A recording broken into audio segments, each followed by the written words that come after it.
Good morning. Hi.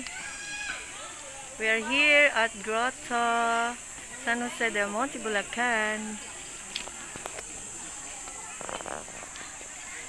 Yan po, nakakalungkot lang kasi po yung mga tao pong nagpunta rito sa grotto, yan po, nag-iwan ng napakaraming kalat. Sana naman po sa mga pupunta rito next year, maging responsable po tayo kasi kawawa naman po yung tagalinis, tsaka yung environment po natin, napakarumi po. Ayan po.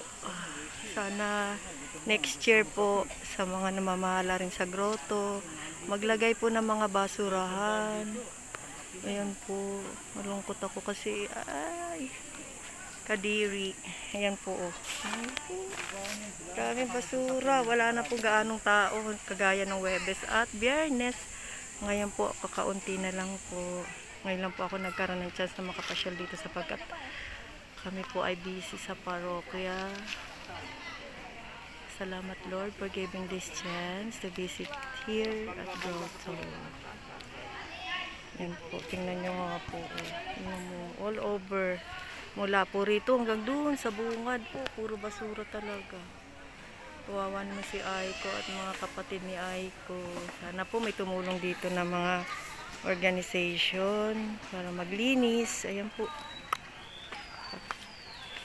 Yan lang for now. Bye bye. See you.